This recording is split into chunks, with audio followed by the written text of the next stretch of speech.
Bismillahirrahmanirrahim. Assalamualaikum warahmatullahi wabarakatuh. Kumaha daramang barudak, sampurasun. Kembali lagi sama Bapak di pelajaran Bahasa Sunda kelas 8. Untuk materi kali ini kita akan belajar tentang perkara sisindiran yang udah kita pelajari di minggu kemarin. Apa sih sisindiran itu? Apa ayo?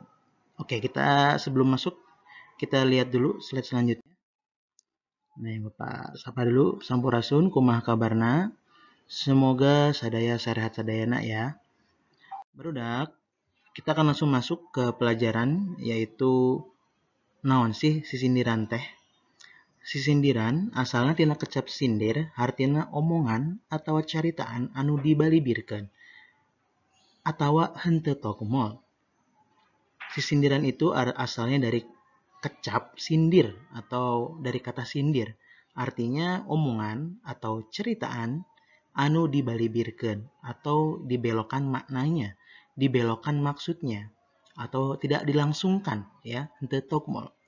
Di bahasa Indonesia, sisindiran disebut oge pantun.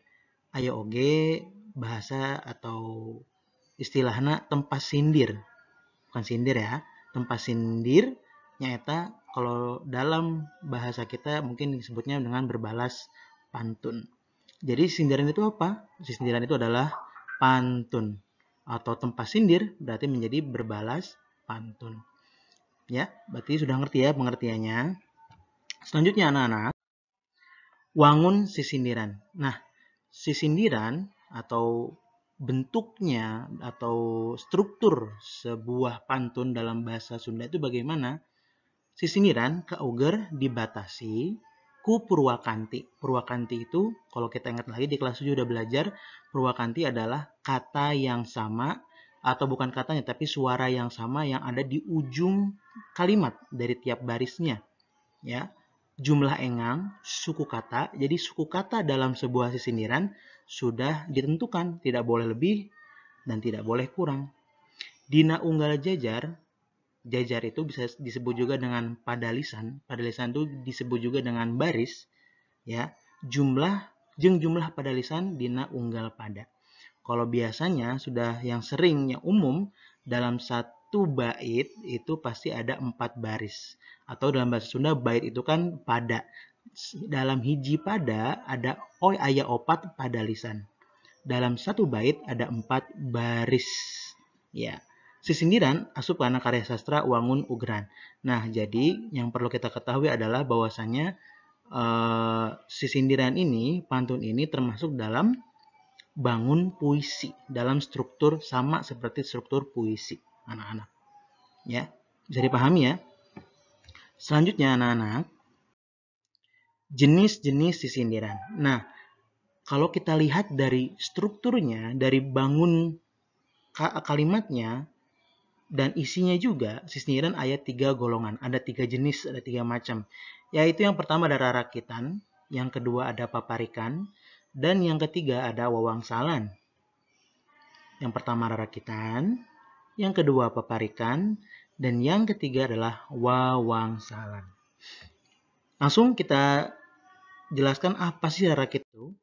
Nah, rarakitan bisa kita lihat di contoh yang pertama ini. Ada sebuah pantun, kamana jalan ka Yogya, kaditu ka pangrumasan. Kamana jalan ka surga, kaditu ka pangaosan. Nah, kita bisa lihat ada di situ ada baris A, baris B, baris C, dan baris D.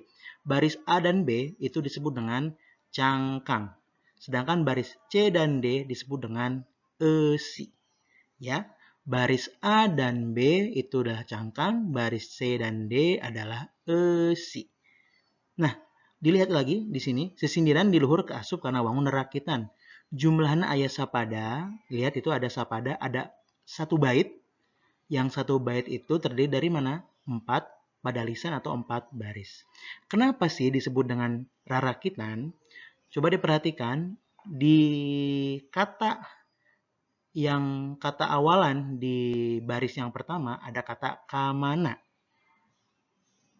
Itu sama dengan kata awalan yang ada di baris C, kamana juga. Begitu juga kata awalan yang ada di baris B dan D itu juga sama. Kaditu, dan yang di D juga kaditu. Nah, itulah mengapa disebut dengan rarakitan. Jadi yang ciri khas utama dari sebuah rarakitan adalah kata pertama yang baris A sama dengan yang baris C, kata pertama yang baris B sama dengan yang baris C. Seperti itu anak-anak ya. Jadi itu disebut dengan rarakitan. Nah, selanjutnya anak-anak, rakitan itu dibagi menjadi 3, atau sisindiran yang bentuknya rarakitan itu mempunyai 3 jenis. Pertama ada yang namanya silih asih, atau isinya dengan tentang cinta, tentang kasih sayang. Yang kedua ada yang piwuruk, atau dengan artinya tentang saling menasehati. Yang ketiga ada namanya sesebret atau humor. Nah, anak-anak, untuk bersingkat waktu, jadi kalian silahkan lihat buku kalian, buku Simpai Bahasa Sunda 8 di halaman 30. Di situ kalian bisa lihat ada yang namanya rarakitan piwuruk, ada yang namanya silih asih, dan juga ada yang namanya sesebret. Kalau Bapak bacakan di situ, kamana jalan ka Yogya, kaditu ka pangrumasan. Kamana jalan ka surga, kaditu ka pangaosan. Itu disebut dengan rarakitan yang piwuruk karena isinya nasihat. Sedangkan kalau yang silih asih, di situ ada contohnya di halaman 30. Batur mah make calana, kuring mah kabaya wae. Batur mah jelema kaya, kuring mah sangsara wae. Nah, orang mah pakai celana, saya mah kebaya aja. Orang mah jadi orang kaya, saya mah sengsara mulu gitu. Mungkin bisa kalau kita terjemahkan ke dalam bahasa Indonesia kurang cocok ya, tapi dalam bahasa Sunda cocok-cocok saja. Seperti itu anak-anak. Ya, bisa kita lihat itu namanya silih asih. Jadi merasa saling prihatin lah seperti itu. Sedangkan kalau yang di rarakitan yang sesebret, bisa kalian lihat di halaman 31-nya. Contohnya sok hayang nyabaka Bandung, sok hayang nyaho nanjakna, sok hayang nanya ka pundung, sok hayang nanya nu pundung, sok hayang apal ambekna. Ini kan lucu ya. Maksudnya suka pengen nih jalan-jalan ke Bandung, pengen tahu gimana nanjaknya, pengen nanya ke orang yang selalu murung, pengen tahu gimana marahnya. Nah, itu adalah contoh dari rarakitan yang humor atau sesebret. Itu yang rarakitan. Sekarang kita masuk ke jenis yang kedua, yaitu tentang paparikan. Nah, paparikan itu juga kita lihat dulu contohnya deh. Katumbiri di Cigelis, ti Citerep ka Ciamis, kaciri serinu gelis, mundi tetep beki manis. Katumbiri di Cigelis, ti Citerep ka Ciamis. Kaciri serinu gelis, mundi tetep beki manis. Katumbiri di Cigelis, dari Citerep ka Ciamis. Kaciri terlihat orang seri senyum orang yang cantik kalau ditetep, kalau ditatap tambah manis. Nah, seperti itu. Kita perhatikan juga di situ ada baris A, B, C, dan D. Sama ya, jumlahnya ada 1 bait, dalam 1 bait ada 4 baris. Baris 2 yang pertama adalah cangkang, baris 2 yang kedua, 2 baris yang kedua, C dan D adalah esi. Nah, paparikan itu apa sih anak-anak? Paparikan sarua atawa mirip jeung rarakitan. Sama sih nggak jauh beda. Nu ngabedakeun kecap kata panungtung akhiran di tiap barisna teh teu sarua. Tapi ukur mirip atau padeukeut sorana wungkul. Ya, kita bisa lihat di situ ada kata cigelis dan gelis. Di baris A, cigelis. Di baris C, itu gelis. Sedangkan di baris B, ciamis. Di baris D, manis.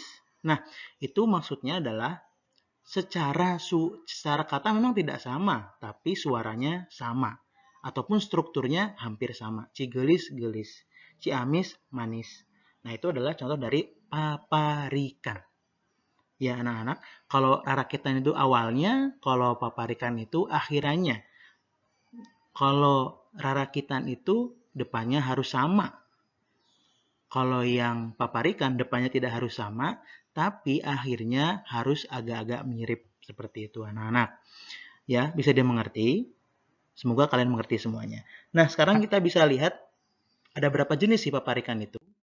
Ternyata jenis dari paparikan itu sama. Ada silih asih atau cinta, piwuruk itu nasihat, dan sesebret itu humor atau yang kita sebutnya ya lucu-lucuan aja. Coba kita lihat di halaman 31 sampai halaman 32 di buku kalian. Di situ ada paparikan tentang piwuruk. Aya manuk dina pager, nasukuna aya bola. Lamun urang hayang pintar, kudu getol ka sakola. Ada burung di atas pagar, di kakinya ada bola.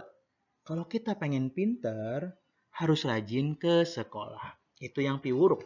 Sedangkan kalau yang silih asih, gimana contohnya? Coba lihat di halaman 32.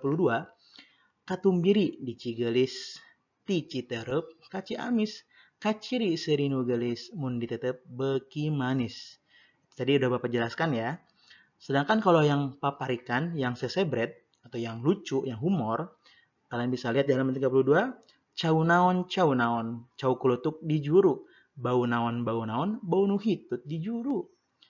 Pisang apa, pisang kulutuk ada di pojokan.